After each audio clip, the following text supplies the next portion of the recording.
Assalamualaikum. Hai murid-murid tahun 6. Apa kabar murid-murid tahun 6 pada hari ini? Cikgu harapkan semua murid berada dalam keadaan sehat dan baik. Baiklah murid-murid, pada hari ini kita masih lagi melihat kepada perbincangan dan pembetulan bagi soalan penilaian sumatif matematik yang telah murid-murid lakukan pada minggu yang lalu. Jadi pada hari ini kita akan sambung bagi bahagian yang ketiga.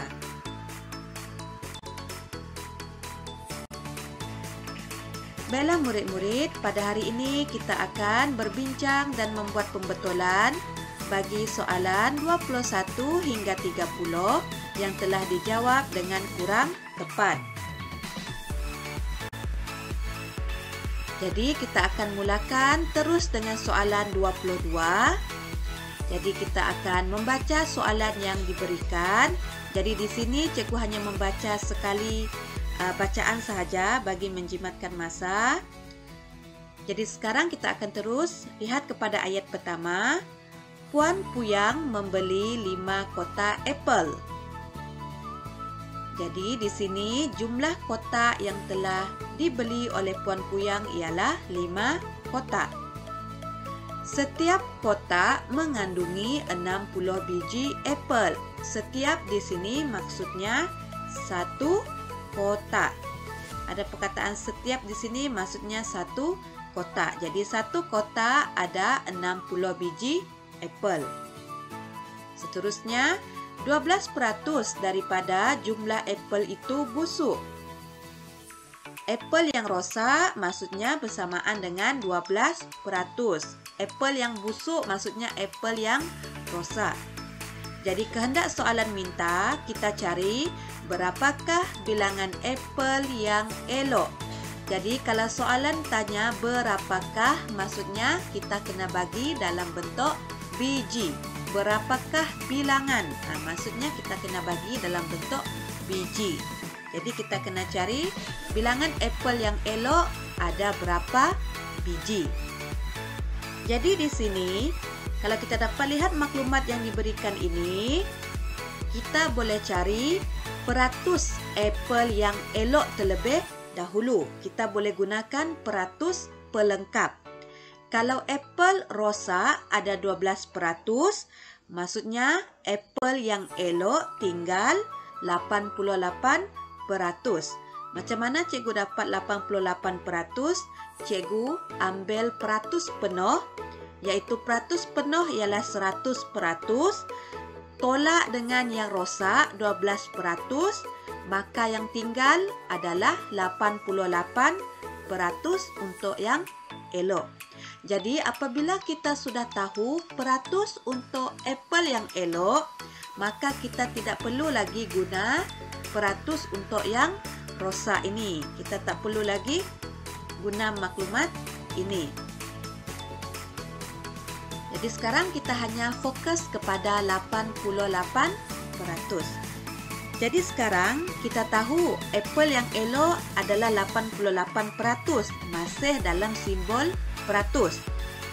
Kita perlu tukarnya kepada biji. Jadi sebelum kita dapat tukarkan kepada biji, kita kena cari berapakah jumlah sebenar apple yang ada. Kerana kita hanya tahu 60 biji ini hanya untuk satu kotak. Puan Puyang ada membeli 5 kotak. Jadi berapakah jumlah apple yang ada? Kita kena cari. Jadi kita kena cari jumlah asal apple. Macam mana kita nak cari jumlah asalnya? Kita darab, iaitu 5 kotak. Kita darab dengan 60 biji. Iaitu 5 ini jumlah kotak, 60 biji ini jumlah untuk satu kotak. Jadi kalau satu kotak ada 60 biji, maka 5 kotak ada berapa biji? Jadi kita gunakan operasi darab. Jadi bersamaan dengan 300 biji. Jadi ini adalah jumlah asal. Maksudnya elok dengan yang rosak, jumlah mereka 300 biji. Jadi sekarang kita nak cari elok, maka kita akan guna peratus 88%. Jadi kita tukar kepada pecahan. 88 per 100 darab dengan jumlah asal yaitu 300 biji. Jadi sekarang bersamaan dengan, jadi cikgu tak akan tunjukkan langkah pengiraan di sini. Cikgu harap murid-murid nanti tunjukkan pada buku latihan semasa kamu membuat pembetulan. Jadi jawapannya adalah 264 biji. Jadi apel yang elok ada 264 biji. Kenapa kita tahu ini adalah jawapan untuk yang elok?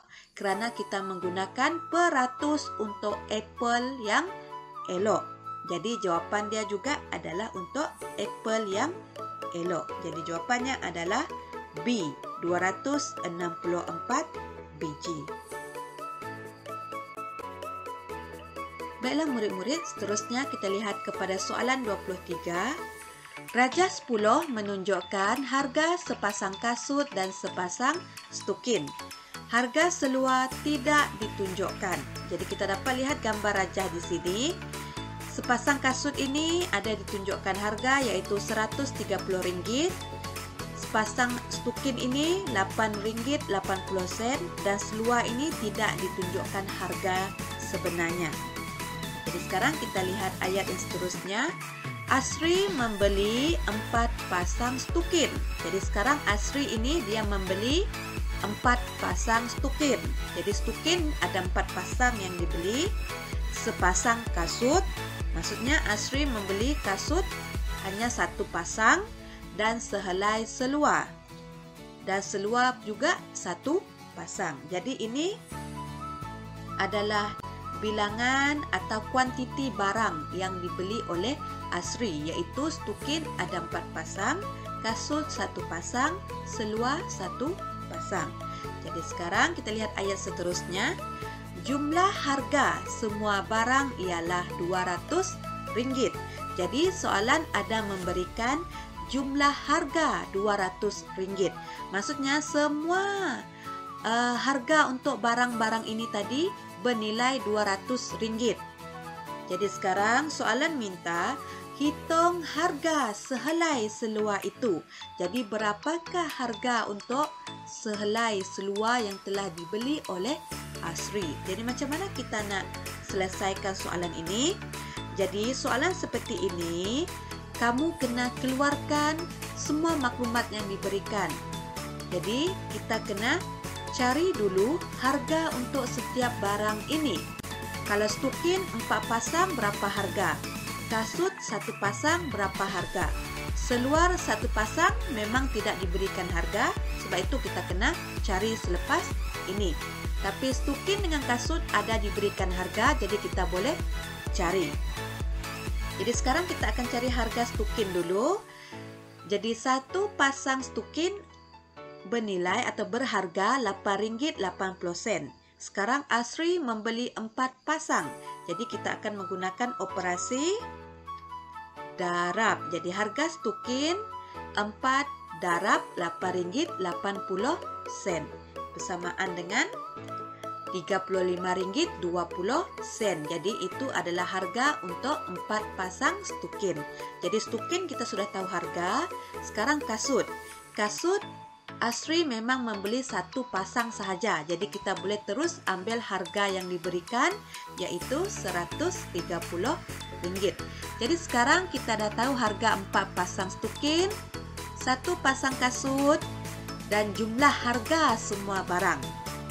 Jadi sekarang kita akan cuba cari berapakah harga untuk 1 pasang seluar. Jadi macam mana kita nak cari? Jadi sekarang kita akan tambah dulu 2 barang yang kita tahu ini tadi. Jadi stukin dan kasut jumlah harganya RM35.20 tambah RM130 bersamaan dengan RM165.20. Itu harga untuk dua barang ini sahaja. Jadi sekarang tinggal seluar. Jadi macam mana kita nak cari seluar? Kita kena tolak, iaitu harga keseluruhan tadi iaitu RM200. Kita tolak dengan harga 2 barang yang kita sudah cari tadi. Jadi baki yang tinggal nanti itulah harga untuk seluar. Jadi bersamaan dengan RM34.20. sen. Jadi harga sepasang seluar adalah Rp34.80. Jadi macam mana kita nak semak semula betul atau tidak jawapan ini? Kamu boleh tambah. Jadi kamu boleh masukkan Rp34.80 ini, kamu masukkan dekat harga seluar ini. Kemudian kamu tambah semua ini semula. Rp35.20 tambah Rp130 tambah Rp34.80. Kamu akan dapat balik Rp200. Jadi jawapan untuk soalan 23 adalah Rp34.80 iaitu D. Baiklah murid-murid, seterusnya kita lihat kepada soalan 24. Rajah 11 ialah sebuah carta palang yang menunjukkan bilangan pekerja di kilang J, K, L, M dan N. Jadi ada 5 buah kilang dan ini adalah bilangan pekerjanya. Kilang J ada berapa orang, K ada berapa, L ada berapa, M ada berapa dan N ada berapa. Jadi sekarang kita akan lihat kepada soalan. 3/5 daripada jumlah pekerja di kelima-lima kilang itu adalah lelaki. 3 bahagian. 3/5 maksudnya 3 bahagian adalah lelaki, mewakili lelaki. Jadi kehendak minta kita cari berapakah jumlah. Jadi sebelum itu kita keluarkan maklumat dulu. 3/5 adalah untuk lelaki. Jadi kehendak minta berapakah jumlah pekerja perempuan di kelima-lima kilang itu. Jadi sekarang kita kena cari yang perempuan bersamaan dengan berapa orang. Jadi macam mana kita nak cari? Langkah pertama kita gunakan pecahan pelengkap. Kerana soalan yang diberi, pecahan yang soalan diberi ini adalah untuk lelaki. Tetapi kehendak soalan minta cari perempuan. Jadi bertentangan. Kalau bertentangan, kita boleh gunakan pecahan pelengkap. Kalau peratus, kita boleh guna peratus pelengkap. Jadi di sini lelaki 3/5. Jadi kalau perempuan tinggal berapa? Iaitu 2/5. Jadi macam mana cikgu dapat 2? Cikgu tolak, iaitu 5 tolak 3 akan dapat 2. Kenapa 5 tolak 3? Kerana 5 di bawah ini maksudnya bahagian, jumlah bahagian yang ada. Ada 5 jumlah bahagian. 3 daripada 5 itu adalah untuk lelaki. Jadi tinggal 2 bahagian untuk perempuan. Jadi sekarang kita tidak akan menggunakan pecahan 3/5 lagi. Kita hanya guna 2/5 kerana kita nak cari perempuan. Jadi macam mana kita nak tukar pecahan ini menjadi orang? Kerana soalan minta jumlah pekerja.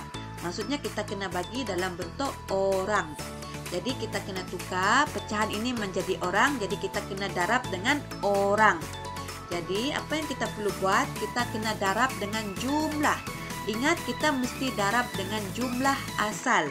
Jadi macam mana kita nak cari jumlah asal kelima-lima kilang ini pekerjanya? Maka kita kena cari satu persatu dulu kilang ini kan. Jadi kita lihat di sini J ini ada 100 orang. Jadi kita tahu J 100 orang kerana carta palangnya tepat pada 100. Pada garisan 100 ini. Jadi kita tahu J 100. Kalau K berapa? Kita tak tahu, tak ada diberi nombor di sini, tapi kita boleh cari. Macam mana kita nak cari? Kita gunalah kaedah di mana satu petak ini nilainya sama. Ingat carta palang, satu petak itu nilainya sama dengan petak-petak yang lain. Jadi kita guna untuk J ini, jadi kita tahu J ini ada 4 kotak. 4 kotak bersamaan dengan 100. Jadi satu kotak mewakili berapa? Kita bahagikan. 100 dibahagi oleh 4, maka kita akan dapat satu kotak ini bersamaan dengan 25 orang.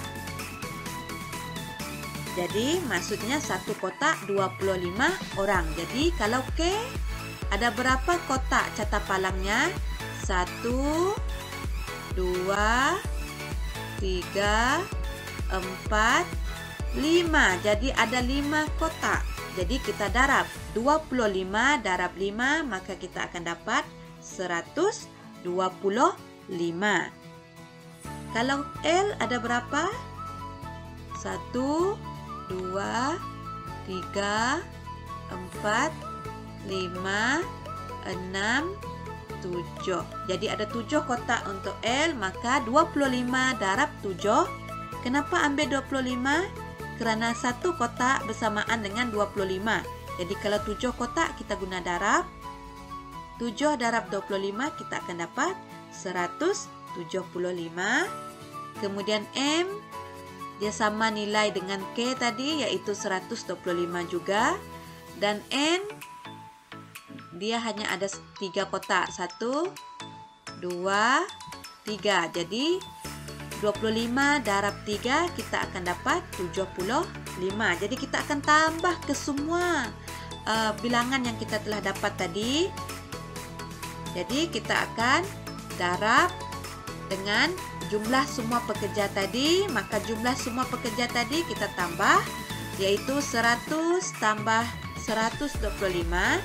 100 ini tadi untuk kilang J, 125 ini untuk kilang K, 175 ini L, 125 ini juga untuk M, dan 75 ini untuk N.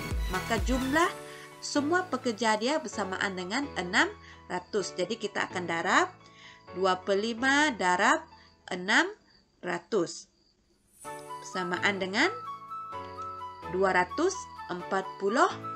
orang pekerja. Jadi jawapannya adalah B. Baiklah murid-murid, seterusnya kita lihat kepada soalan 25. Rajah 12 menunjukkan jisim, sepaket gula dan sepaket garam. Jadi di sini ada diberi jisim, maksudnya berat. Untuk sebungkus gula ini, sepaket gula ini beratnya bersamaan 1,25 kg. Manakala untuk garam ini, sepaket bersamaan dengan 225 gram. Jadi di sini murid-murid boleh lihat unitnya tidak sama. Dan kehendak minta cari beza jisim dalam gram. Jadi soalan minta dalam gram antara 3 paket gula dengan 12 paket garam. Jadi soalan ini kita tak boleh terus tolak. Kita tak boleh terus tolak gula tolak garam. Tak boleh, kerana kehendak minta kita cari beza untuk 3 paket gula dengan 12 paket garam. Jadi kalau soalan minta seperti ini, maka kita kena cari terlebih dahulu. Jadi sebelum itu, kita kena tukar dulu unit yang belum gram kepada gram, iaitu gula ini kan. Gula ini dia masih dalam kilogram, kg. Soalan minta dalam gram, jadi kita kena tukar unit dulu. Jadi kilogram ke gram, kalau guru gram. Jadi kilogram ke gram kita akan darab 1000. Jadi 1,25 darab 1000 kita ayun titik. Kalau darab kita ayun ke kanan. Jadi kita ayun 3 kali, maka bersamaan dengan 1250 gram. Jadi sekarang ini adalah jisim untuk gula dalam gram, iaitu 1250 gram. Kemudian barulah kita cari untuk 3 paket gula. 1250 gram ini untuk 1 paket. Kalau 3 paket, maka kita akan guna operasi darab. Jadi 1250 gram darab 3 bersamaan dengan 3750 gram. Jadi ini adalah berat atau jisim untuk 3 gula, 3 paket gula. Sekarang kita cari garam. Jadi garam beratnya memang sudah dalam gram, jadi kita boleh terus guna. Jadi ini adalah untuk 3 paket gula. Jadi sekarang kita cari garam, 225 gram darab 12 bersamaan dengan 2700 gram. Dan ini adalah untuk 12 paket garam. Jadi sekarang kita sudah ada jisim untuk 3 paket gula dan jisim untuk 12 paket garam. Sekarang barulah kita boleh cari beza, yaitu tolak. Jadi kita tolak paket gula, 3 paket gula yaitu 3.750 gram tolak 2.700 gram samaan dengan 1.050 gram. Jadi jawapannya adalah B.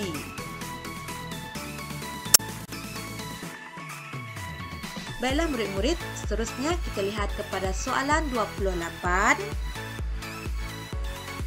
Rajah 14 ialah catapai menunjukkan minuman kegemaran 200 murid SK Lapok. Jadi di sini dia sudah bagi jumlah asal murid SK Lapok, yaitu bersamaan dengan 200 orang. Kalau sudah diberi jumlah asal maka sangat mudah.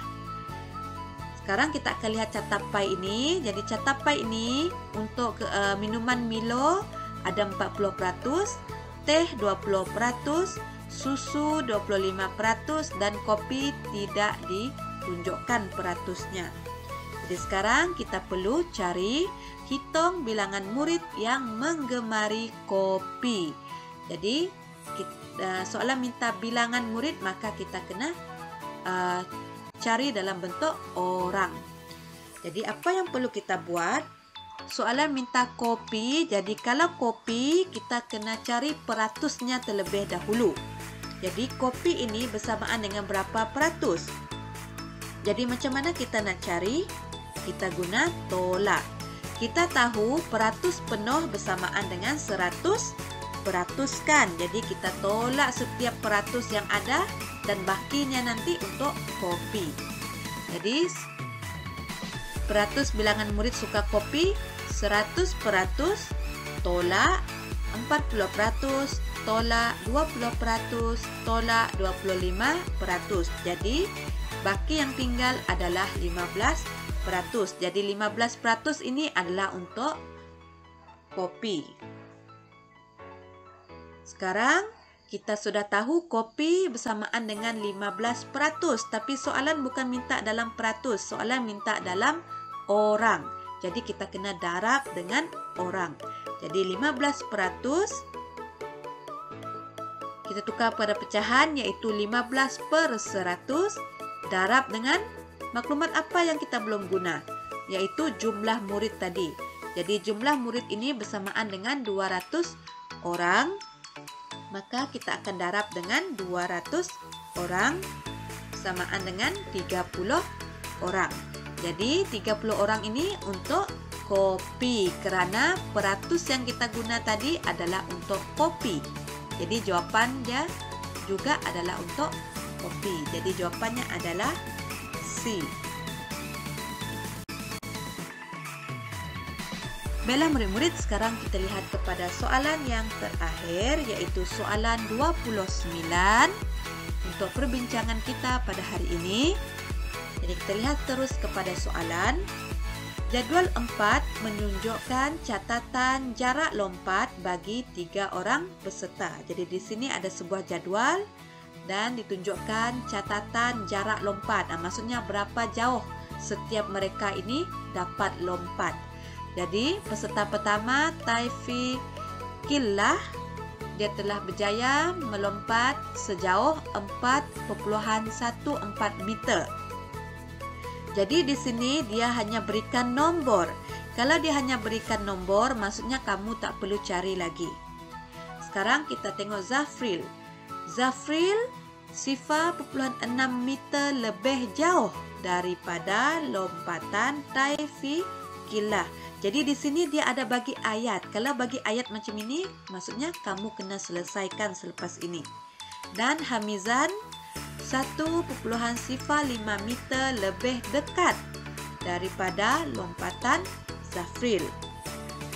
Dan ini pun dia bagi ayat. Jadi kalau dia bagi ayat dalam perkataan seperti ini, maksudnya kita kena selesaikan nanti.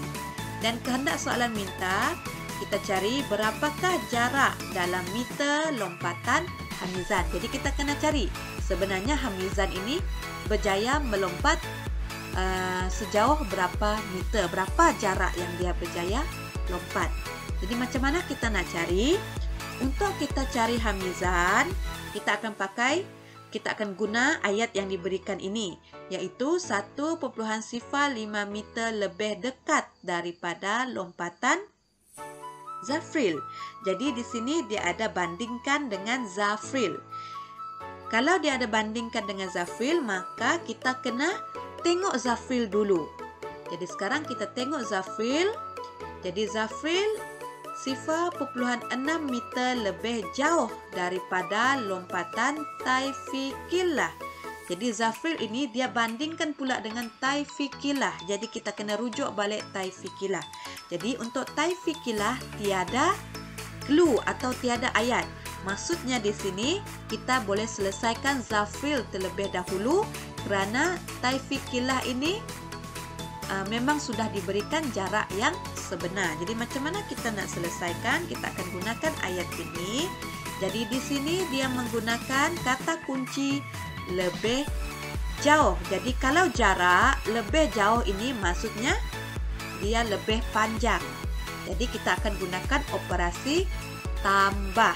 Jadi 0.6 meter kita akan tambah dengan 4.14 meter, iaitu jarak Taifiqilah. Kenapa kita guna jarak Taifiqilah? Kerana ayat yang diberi ini, clue yang diberi ini, dia membandingkan dengan Taifiqilah. Zafril ini dia membandingkan jaraknya dengan Taifiqilah. Jadi kita kena tambah dengan jarak Taifiqilah. Jadi Zafril jaraknya ialah 0.6 meter tambah 4.14 meter bersamaan dengan 4.74 meter. Jadi sekarang ayat ini, ayat yang diberikan ini tadi kita telah gunakan. Jadi kita boleh potong dan kita gantikan dengan jarak yang telah kita perolehi tadi, iaitu 4.74 meter. Jadi cikgu padam di sini supaya nampak lebih jelas. Jadi sekarang kita sudah tahu jarak sebenar untuk Zafril adalah 4.74 meter. Macam mana kita dapat tadi? Kita menggunakan clue yang telah diberikan, iaitu ayat ini tadi. Ayat perbandingan ini tadi, dan dia menggunakan lebih jauh. Jadi kalau lebih jauh kita guna operasi tambah. Sekarang apabila Zafril sudah dapat, barulah kita boleh selesaikan untuk hamizan. Jadi hamizan di sini dia bandingkan menggunakan kata kunci lebih dekat. Kalau lebih dekat maksudnya jaraknya pendek. Kalau pendek maksudnya kita kena tolak. Jadi kita akan tolak untuk cari hamizan. Kita akan tolak iaitu 4.74 meter tolak 1.05 meter bersamaan dengan 3.69 meter. Jadi kita sudah dapat jarak untuk hamizan, iaitu jawapannya adalah B. Sangat mudah soalan ini, kamu hanya perlu selesaikan ikut ayat yang diberikan. Jadi sekarang masa untuk kita betulkan kesilapan yang telah dilakukan. Jadi seperti biasa, murid-murid perlu membuat pembetulan bagi soalan yang salah sahaja dari soalan 21 hingga 30. Sila tengok video ini dan fahamkan langkah kerja yang ditunjukkan. Jawab dan selesaikan pembetulan pada buku latihan matematik 1. Setelah selesai, ambil gambar dan hantar kepada cikgu. Setakat itu sahaja pembelajaran kita pada hari ini. Sehingga kita berjumpa lagi. Terima kasih.